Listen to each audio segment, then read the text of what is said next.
Jesus Herbert Walker Christ. I've been out of the world a spell and y'all just went ham.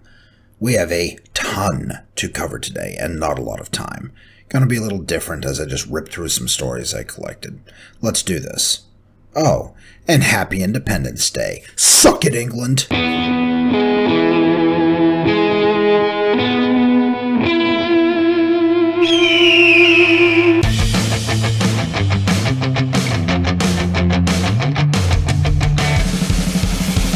This is Americanitis, episode 27 for Independence Day 2020. I'm your host, Daniel Sagner. This podcast contains harsh language and covers adult topics. You'll be challenged by views with which you do not agree. We may not be politically correct, but we are correct about politics.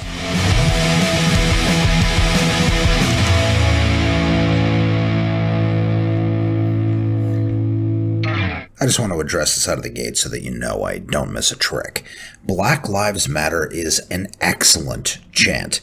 It has everything you could ask for. It's easy to understand and remember. It's true. And it has 3 inflection syllables. Bump, bump, bump. Bump, bump, bump. Black Lives Matter. Black Lives Matter. You could, and many do, march to it. It's certainly better than, what do we want? The end to inequality and injustice that permeates Western institutions. When do we want it? Now! So both the chant itself and the sentiment it invokes are valid and sound. But there's a problem. The organization named Black Lives Matter is filled with a bunch of Marxists hell-bent on sweeping away the remnants of capitalism in this country and destroying the concept of the nuclear family. This has been talked about ad nauseum by my fellows, so I will direct you to a video by the wonderful Kirk Wilcox where he breaks it all down. Link in the show notes. Next, we find ourselves back in Chaz for a moment, enjoying a moment of tone deafness. A bunch of white people standing around a field protecting the space from anyone not black. I shit you not. Take a listen. Okay, so I have to wait till 8, basically? You're welcome to hang out in the perimeter area. Well, the thing is, I'm half Italian, half Colombian, so do I get a pass to get in there, or? Well, this space is right now held for just black folks. Oh, just black, okay, Yeah. So full black, you're saying? If you have black ancestry, or if you have experienced oppression because you are black, then you can enter this space. Okay. Thank you. I mean, leaving aside the too easy parallels to segregation, how infantilizing is this? Can you imagine being protected by a bunch of holier-than-thou white college grads who judge your blackness before allowing you entry into a space? This is obviously stupid and disgusting, and I really don't know how much I can add to it except to just kind of point at it in disbelief and feel like I'm slowly losing my sanity. It's like watching a car accident. You wish you could look away, but a morbid curiosity and the need to fill yourself with hatred to vomit out onto a podcast keep you watching. I thought this was the stupidest thing I would see this week. But no! The march goes on. The California legislature has voted 30-10 to remove from its constitution the following words, quote, "The state shall not discriminate against or grant preferential treatment to any individual or group on the basis of race, sex, color, ethnicity, or natural origin." They want to remove that.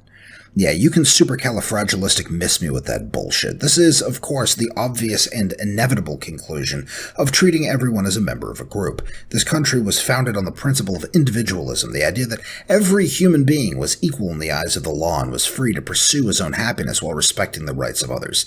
This was the American dream, and our history is one of reaching towards it, sometimes falling backwards, but always with the vision ahead of virtuous independence. This is one of those times we have fallen back. I remember in school learning the phrase immutable traits, and I remember thinking how silly it would be to judge someone on the basis of something that they had no control over and didn't choose. After all, I said, we're judged by the choices that we make. If they didn't make this choice, I can't judge them based on that. I was maybe 10 or 11. How old are these politicians? Next, I came across this image of a cake. Again, link in the show notes. For those of you who cannot see, it is a tiered wedding-like cake. It has buttons on it for Gay Pride, the Women's March, BLM, Time's Up, and the Rebel Alliance. It has fists coming out the top of it in the classic Resistance style. And along the front it is written in Harry Potter font, "I solemnly swear that I will resist." Just one question. Who in the actual fuck do you think you are resisting? 37 states have Black Lives Matters painted on the road. Infectious disease experts essentially put the pandemic on pause so that you could march the streets. 6 blocks of Seattle were occupied by anarcho-socialists for the better part of a month, and the governor just let it happen. Vandalism, rioting, looting has gone unchecked and unpunished. Statues are crashing down every day. Where's the resistance? Please, tell me! Because it looks to me like everybody is bending themselves into pretzels to make room for your childish tantrums. Except me, that is. Are you resisting me? Good luck. I've been told I'm irresistible. On a completely different note, something occurred to me. All this talk of privilege and my least favorite refrain of all time, "We need to worry about lives, not property," got me thinking. Saying that property is less important than lives is the most privileged thing you can say. It is only where capitalism has had some effect that this is possible. When you can go get a new toaster down the store tomorrow for $20, you don't feel the loss of your toaster very much. But let's say you go back in time, or even just to a place where there's never been any industrialization, some tribe that still lives off the land. Now, take all their tools and break them in half. Burn their houses and poke holes in the buckets that they use to carry water, and they will very likely die. Property is life. Production is reason applied to the problem of survival. It is only here in our incredibly privileged positions that we can even divorce the two.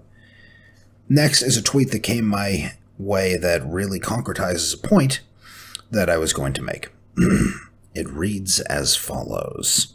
Quote, "If you are an LGBTQ plus person, you have stable income, and you are able to live proudly in your truth, donations to Black trans women should be part of your monthly budget.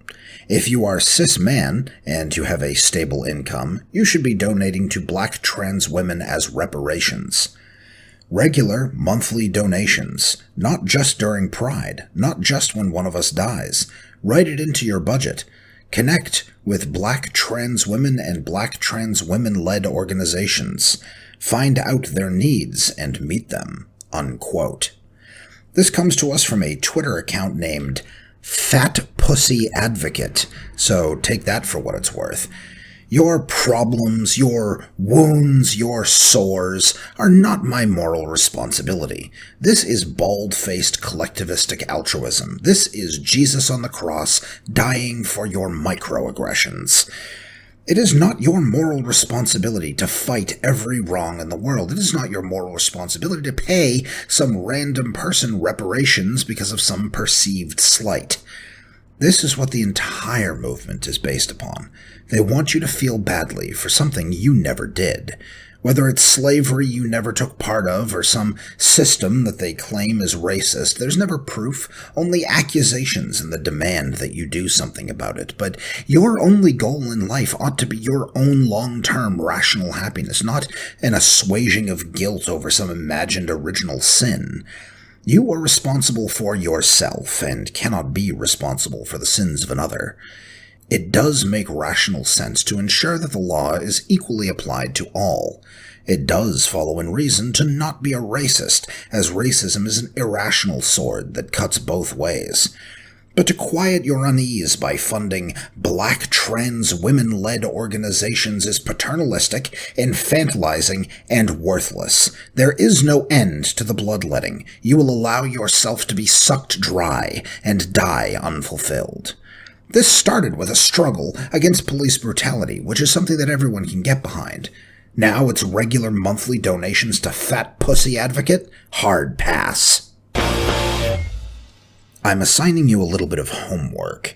Benjamin Boyce is an interesting character. He strikes me as the mad scientist who saw all this coming and has been jumping up and down trying to warn everyone.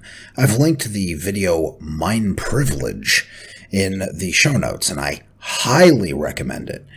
He is great at working inside the system of privilege and intersectionality and asking questions that display the internal contradictions. We need 100,000 Benjamin Boyces. Seriously, check it out. See you next week. Got a topic or feedback? The podcast is at Americanitis Tech. You can also follow me at Dan Sagner. My last name is spelled Sierra Alpha Golf November Echo Romeo. Please subscribe via Apple Podcasts or Google Podcasts if podcasts are your thing. I'm also on YouTube, so remember to annihilate that subscribe button. Patronize us at patreon.com/techside. Show notes are at techside.net/Americanitis. Theme music is by Eddie. I thank you all for listening. Later days.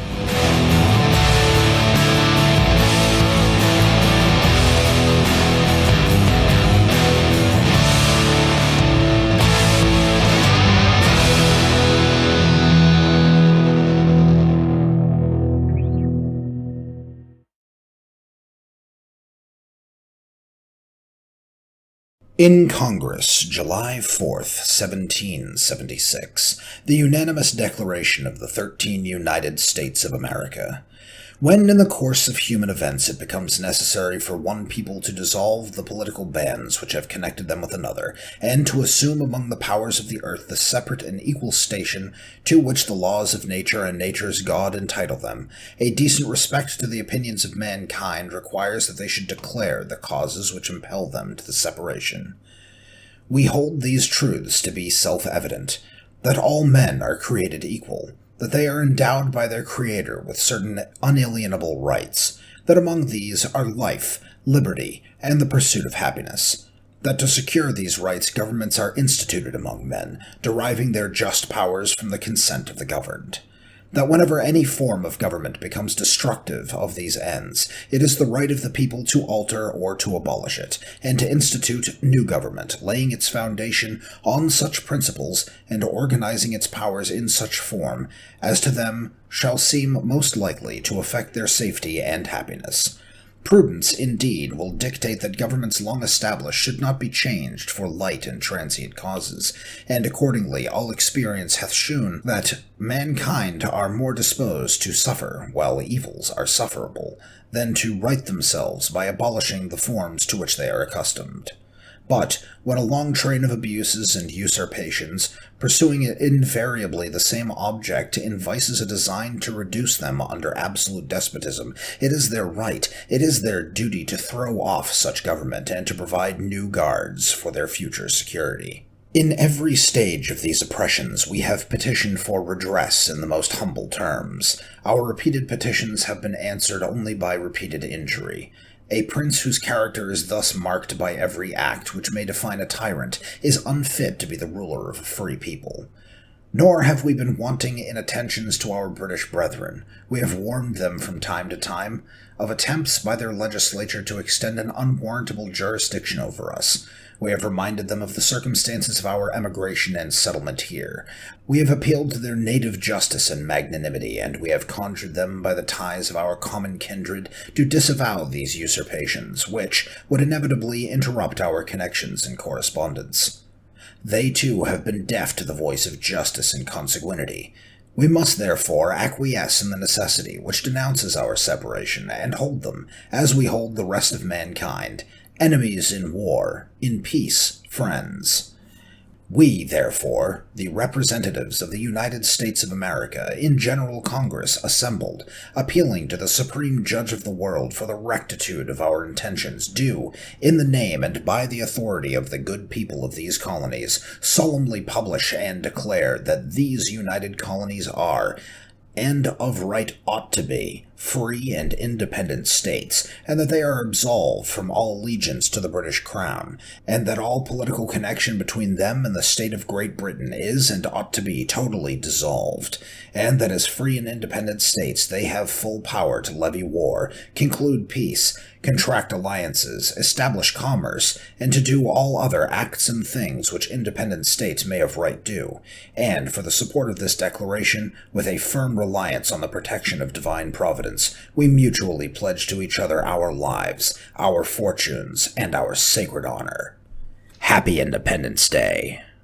And then another issue that I'm having is also with white guilt. White guilt, I have a huge issue with white guilt, man, on a liberal side. And because you know what white guilt to me is? White guilt to me is low expectation racism. That's all it is. It's, you know, you see white people feeling all concerned for black people. Oh, you know, you guys, oh, you know, it's our fault. I'm so sorry. You guys can never be accomplished in this country because of what we did to you, and because, you know, oh my gosh, it's, you know, and that's, to me, it's sad. That's white, and that white guilt, that virtue signaling, that's an issue, a big issue in this country right now on the left, on the liberal side of things. A lot of my conservatives, white people on the conservative side of things, they don't look at me and feel, oh, so sorry for me, or I'm not capable of being accomplished or being successful. They don't look at me like that. They have respect for me as a fellow American citizen. And that's all I ask for as an American citizen, is mutual respect. I don't need you to cower down and take a knee down for me. I don't need you to, you know, to kiss my boots or nothing like that. I don't need nothing crazy like that. I don't need none of that nonsense. Just treat me like a fellow American. I'll do the same to you, and we can keep it moving.